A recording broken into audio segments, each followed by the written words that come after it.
embeera bwetyo bweri mu kiseera kino tumaliriza okubeera nga tumikinga abakakiiko k'ebyokulonda kati tweyongerayo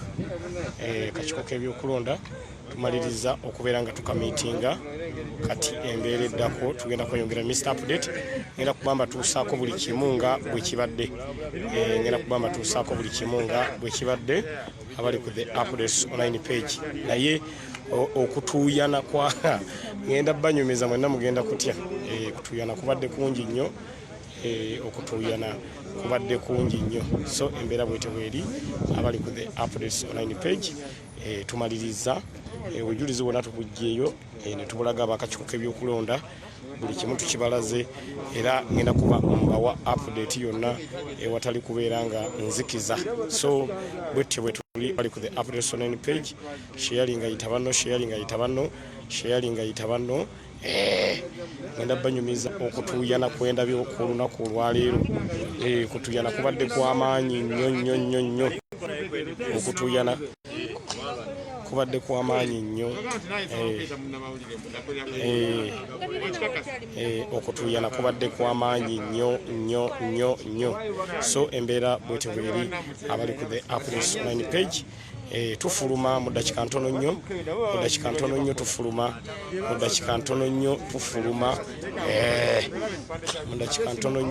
tugenda kubeera nga tufuluma tulabe nga ensonga zonna tusobola okubeera nga tuzitambuza mu ngeri emu oba mu ngeri endala so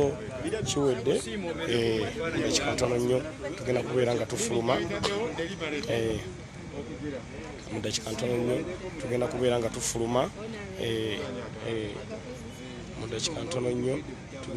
nga tufuluma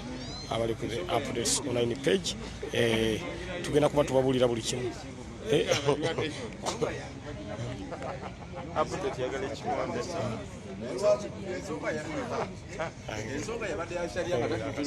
dakikantono tugenda kubeera nga tufuluma naye president yajja osooka okwogera then nange Mr. Update mbanyumize ngenda kulonda ogenda kusooka nninde omwogezi waffe Honorable Joel Ssenyonyi ne president basooke batemeeteme ensonga then bwe banaaba balesseeyo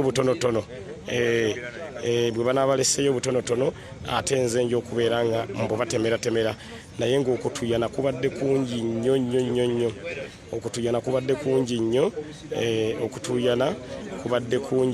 eri chairman w'akakiiko k'ebyokulonda ekituufu kiri nti nga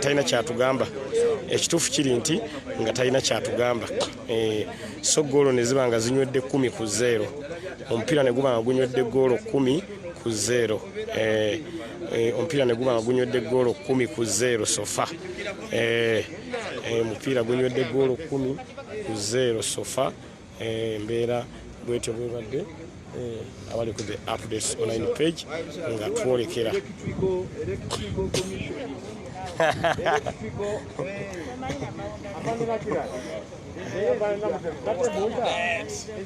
Honorable Mwada bako kyoge Bannayuganda tuba mu nteeseganya presenting ensonga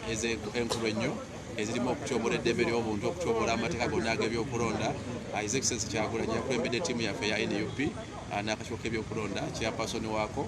abaddewo ne ttiimu ye yonna of course ensonga ezisinga ezoogeddwako president agenda kuzanjulira eggwanga naye tuli wano kyakusoomozebwa kinene nnyo nti ati kyenneewuunyiza nti akakiiko k'ebyokulonda kugamba nti kabadde tekamanyi yasibya bakama gambe tali ku social media but of course mumanyi nti mu protocol n'okwebuzaabuza kubaayo nnyo mu administrative organs naye laffe tulize n'obujulizi bungi ebifaananyi videos ebigenda mu maaso ebireporting by'emikutu egy'enjawulo bannayuganda kyetubagumyako nti tuli mu nkola ya demokrasiya tuli mu nkola ey'akalulu kalina okubaawo ffe tulina kulemerako nti tulina okuketabamu n'okutaasa obulamu bw'abannayuganda era twebaza president Kyagulanyi okulumirwa abannayuganda abawagizi ba papa wa NUP abadde bali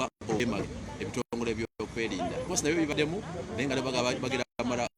kwebuza but all in all tulina okuba n'akalulu ak'amabwenkanya abantu betwagala okulonda ate si bazikale kubatta abajaasi n'abasirikale tebalina loolo mu kalulu okujjako okugamba nti kumeza abasalo z'eggwanga beerera embewula naye ate okwata emmundu n'ebyokwayisa n'obikuba abantu n'otandika n'okuaiminga emmundu ku presidential candidate nga Kyagulanyi kubanga jo yasurvivinze bade bisasi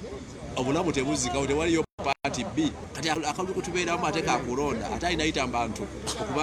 okuba nti abategeeza message ye n'omuntu okuvayo naga abadde ayitawo kamuwubireko tekirina tteeka kimenya nga bwe tubanyonnyodde but tulina okukozesa buli muwatwa gwonna guliyo mu mateeka guliyo mu nkola ey'okulwanira eddembe ly'obuntu okulaba nti tugonjoola ensonga zino naye tusobola obutamalayo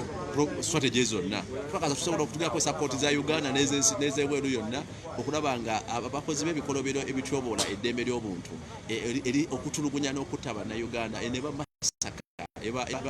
ebanga kitta abantu obwowulira nga ebitongole by'okwerinda nti minisita wa security agambye we shall shoot and kill ate ogenda okulaba nga era buli lunaku olukya bashutinga era batta kati nga tebakyasobola battaane wabula buli muntu attibwa recklessly ekyo kiba dangerous kipointinga kuba nti waliwo agezaako okuwamba demokrasiya yaffe okuwamba enkola ey'enfuga ey'amateeka ebeeramu okulonda obulonzi wabula nga baagala kati okugyawo okulonda bawambe buwambi kano kagendere okugeza kugamba nti baagala okukozesa emmundu n'ebyokulwanyisa bajje bawambe demokrasiya waffe kuba demokrasiya waffe tumwetabamu nakulonda era nakwagira bakandidati baffe obaleeta emmundu n'ebyokulwanyisa bawambe demokrasiya waffe baba balumba buli munnayuganda ate ssemateeka waffe agamba gwe munnayuganda gwe nange ffe tulina loolo okutaasa ssemateeka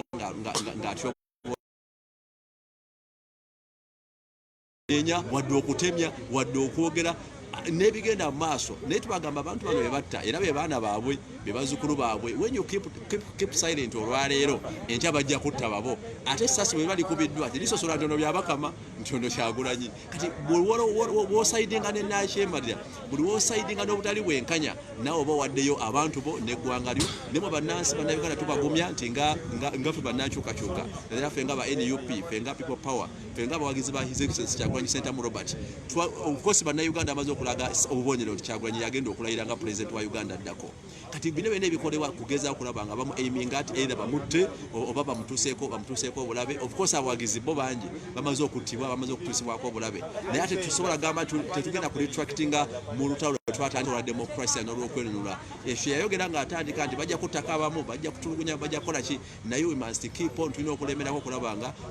tutuuka mu nsi ensuubize ate mwe bannakyaddondo mikwano gyange nga kyaddo ise mwe mbatumidde nnyo akabonero manvuuli nga nkunyinyi mwada nkyaliwo okutabaala eggwanga ne president waffe ate nekyaddono tukomawo oluusi era nga nemisapule twemulaba oluusi tubeere no mu sifago za ggwanga oluusi abayo mu constituency tukakasa nti tulina roolo kuba ne parliament nga yaffe nga NUP ne president nga waffe wa NUP akabonero ka manvuuli ekyo ne president waba tannatuuka mwe abasigadde mu bagamba abantu nti mulonda manvuuli oba ambuleera ne waba tannatuuka manifesto yagifulumya ngazi naye n'okulwana okulaba nga atuuka Uganda physically tukyakiriko